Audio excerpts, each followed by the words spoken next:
Good morning. Happy Sunday, everybody. I did not get a video out yesterday because I got up in the morning and my 14-year-old wanted to hang out, which is never a thing that happens with a 14-year-old. And we ended up going out for the day as a family and had an awesome day. So I will always choose that over creating content, as one should. So, what do we have today? When I started this, I thought I don't have a whole lot today, but I do. So let's jump right in. First of all, a reminder that tonight I have my 10,000 subscribers live stream starting at 7 p.m. Eastern. I will have a couple giveaways, have some guests that will come in and out. So hope to see you there. And this past week, just a few days ago, I broke the news, which I thought was pretty huge, that this T206 card with the Carolina Brights back, George Sherm is in the checklist, but not with the Carolina Brights back, was discovered and it was authenticated by CGC. There are some people on Net54 who believe it is a reback, meaning it had like a different back on it and somebody added a Carolina Brights back to it. So I already had a request for comment from Andy Broom, who is the VP of grading at CGC. He responded to me right away saying he would love to talk about it, but he was in Hurricane Milton and was without power, and he apparently is still without power 3 days later. So I will update in my newsletter. Make sure you're subscribed at junkwaxhero.com once I hear back. And it's very possible that they deactivate this, which would be a huge bummer. But you gotta do it right. Okay, so junkwaxhero.com, free newsletter. And then Panini, WNBA prices. This is the collectibles guru getting things wrong. Panini has priced their new WNBA boxes at $3,000 each. And you can see here, it says starting price $3,000. This is a Dutch auction where they start it at $3,000 and then there's a floor of 750. So they'll steadily reduce the price until they sell them all. These were pre-sales at $750 from all the big retailers. So uh, if you want them, you should probably not buy them directly from Panini on the Dutch auction for $3,000 each. Just a thought. And as always, if you have any thoughts on any of these items, let me know. Throw it in comments. I appreciate it. I covered this story, Wilt Chamberlain. This was a SGC 10. This just hit the hobby like 6 weeks ago, 8 weeks ago, maybe. It was found in a grocery store, in the back room of a grocery store, and graded by SGC as a 10. The first SGC 10. Now it's the fourth PSA 10, but probably the nicest PSA 10. The other three are all very like 25 years old. That's how long ago they were graded. I've seen one of them. It's not that great. This is much better. Uh, and I spoke with the owner of this and I wrote up an article. I'll try to remember to link it in the description here. Why did he cross it over to PSA 10? The answer is obvious, but will he be selling it? You'll have to read the article. There's Wilt Stilt. That's over on SI.com. Shohei's 50th home run for his 50-50 game historic 6 for 6. This one just cleared $2 million when including buyer's premium, 1.7 to the buyer, to the seller, and buyer's premium brings it up over $2 million. So just a quick update on that. And Rovell says all three fans who say they caught number 50 have agreed to let Golden continue the auction, and the winner will have clear title, and then they will battle over the money, the $2+ million or $1.7+ million is what they will fight over afterwards, which is smart. If you're the buyer, if you're one of these three who claim that you own it, you want it auctioned off as fast as possible before the value plummets, in theory, and then you can fight over the money instead of fighting over the ball. This is what I was looking for. Topps acquired a game-used base from Shohei's first uh, postseason game, and they're inserting pieces of it into cards and charging $600, and it sold out. $600 for this. Are you buying? Did you buy? I'm curious to know. I don't understand the appeal of these, but I know a lot of people love it, so I would love to know from you. Pieces of Tropicana Field roof and the turf have been selling on eBay, as you can see here. Uh, a Hurricane Milton history, 12 by 12-inch piece of Tropicana Field roof. This is really, and they're selling.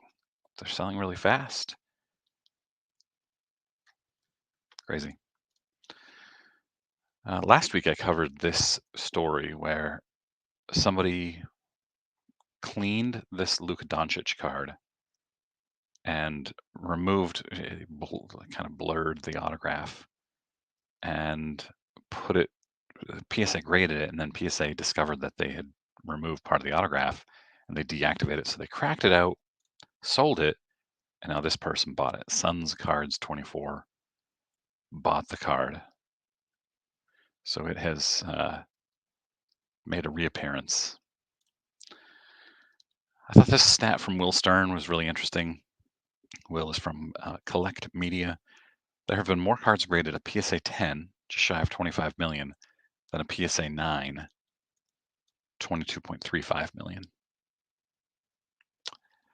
That's really interesting. I think that will surprise a lot of people.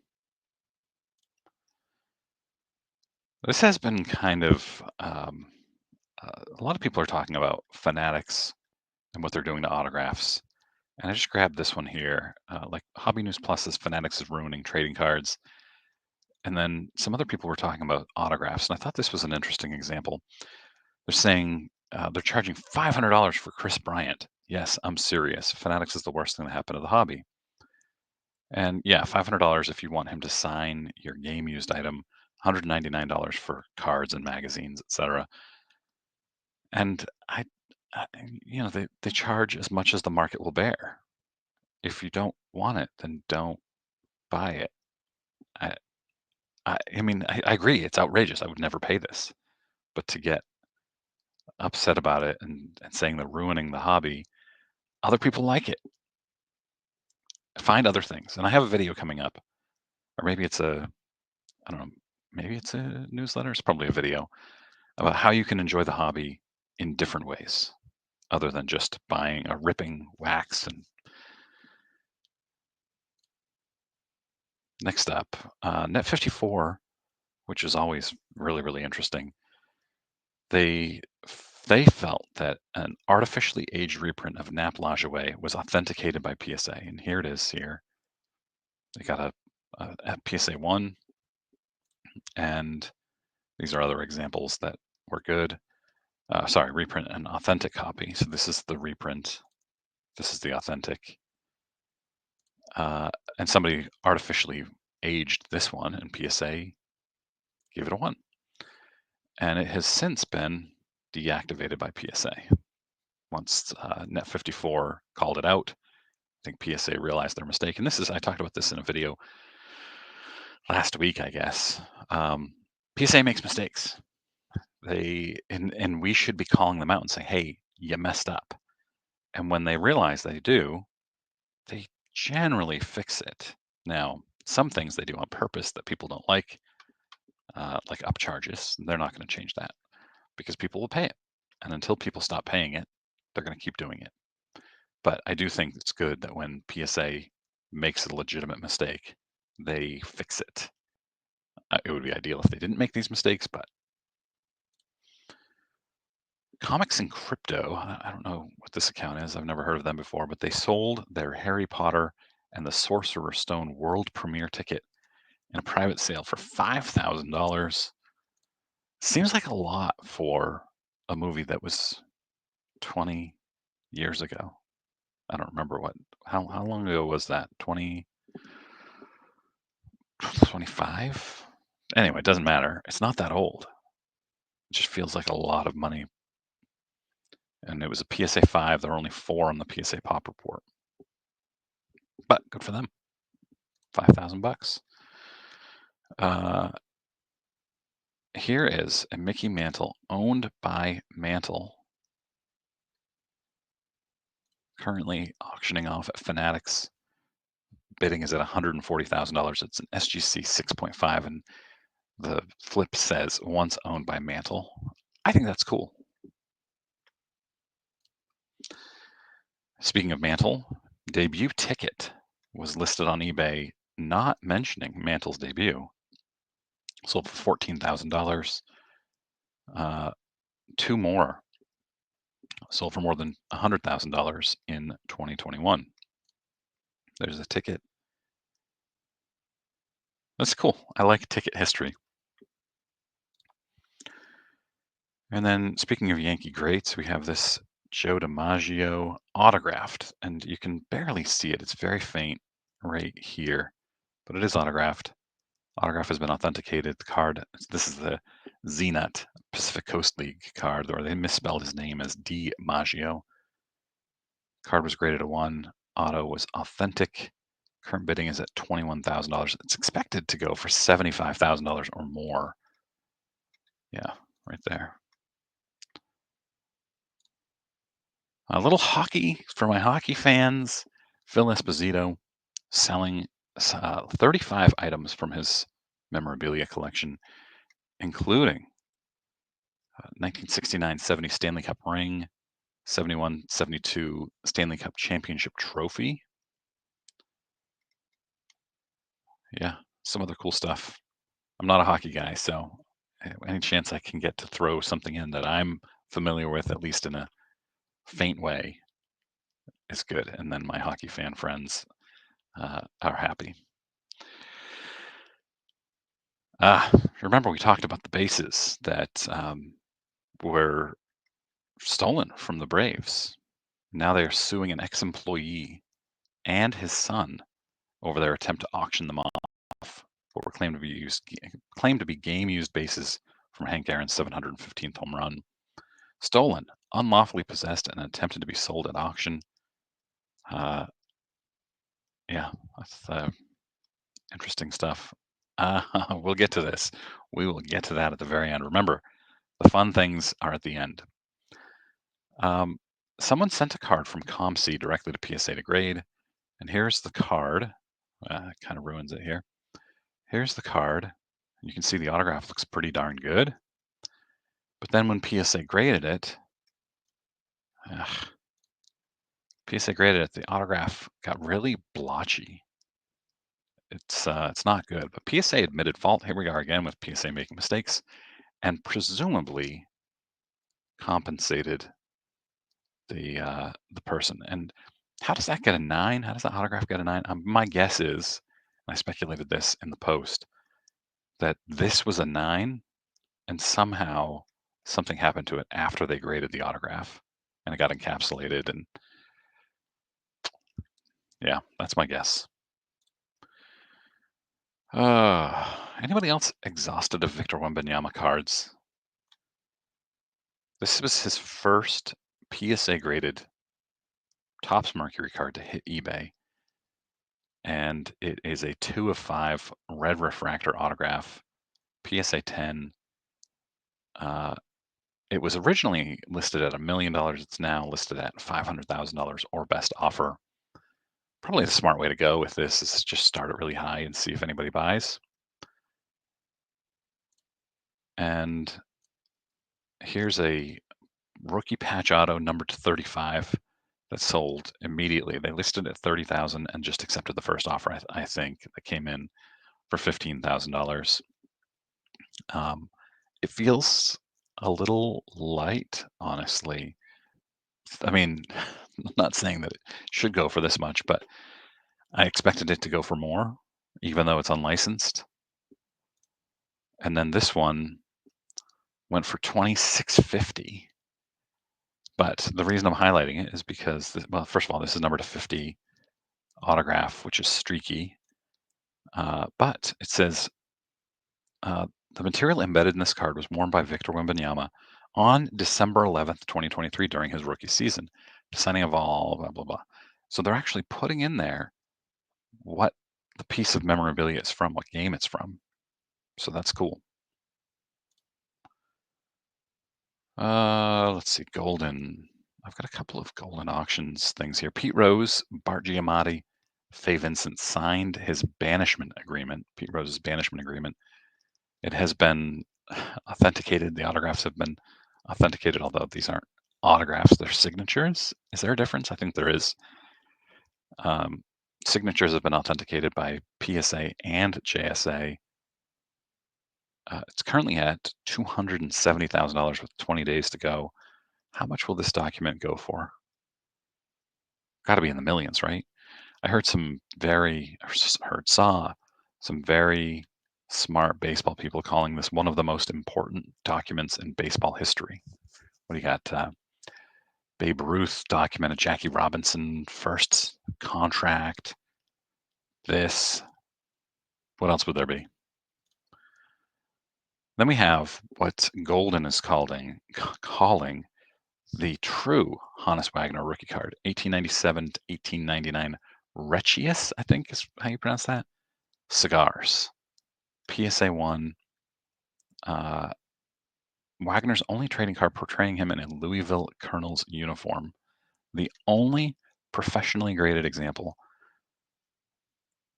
It's cool. I'm not in the market for a $750,000 card, but I do enjoy these neat finds. Although I don't know what the story is behind this. I wonder how much this one will sell for. It's currently at $885 with 2 weeks to go. And then people are grading starting lineup figures now. This 1988 Jordan sold for a record $1,525 on eBay, and the grade was 85 plus. An 80 grade sold for $500 in August. Are you getting your starting lineups graded? Here's the grade down here. That's not for me. I found my starting lineups in a box in the garage. I'd been sitting in there for like 16 years, and the box had been taken over by mice, and it wasn't pretty. Everything went in the garbage, unfortunately. They were still sealed. Larry Bird, Kevin McHale. I was bummed. Even though they're not worth anything, they were my childhood starting lineups. And then this here went pretty viral. This autograph here of, I don't even know who this is. Raul something. Is his name not on the card? Am I missing this? Oh, it's down here. I can't read this. Rosas. Raul Rosas. And this is his autograph. And Darren is pointing out this is what his autograph used to look like. What do you think? Should Fanatics Tops send this back to him and say, no, you can't send this way? Or is that just his signature now? 2024 Topps Chrome Baseball Logo Fractor Edition. Sealed case, $2,200. Limit per customer, 20 cases. Do you think that they have that limit on their big dealers? Like, I don't know, DA Card World? Or is this only for smaller breakers who are like, hey, let's go spend $44,000 on some logo fractor? It just seems like how. And Neo's point is they must have printed a ton of this. It's true. All right, here we are with this autograph. Not autograph, this tattoo. 86 Fleer Jordan. And they tattooed a PSA 9. And the speculation is that's his card. But if you're tattooing it, wouldn't you just give yourself a 10? It seems weird. And I don't know. What do you think about this, you guys? I thought this was awesome. This is what I aspire to some extent. I'm trying to get ideas. Once I have an office in my house, I need to figure out how to decorate it. and it would be pretty heavy on card cases like this. So just I saw this, I thought it was awesome. Trying to get some ideas. Well done to this person. All right. Make sure you subscribe to my newsletter, junkwaxhero.com, free. Um, and that's it. Link in the description to that Sports Illustrated article I posted yesterday. Hope you guys have a great Sunday. I will see you all soon. Tonight for my live stream.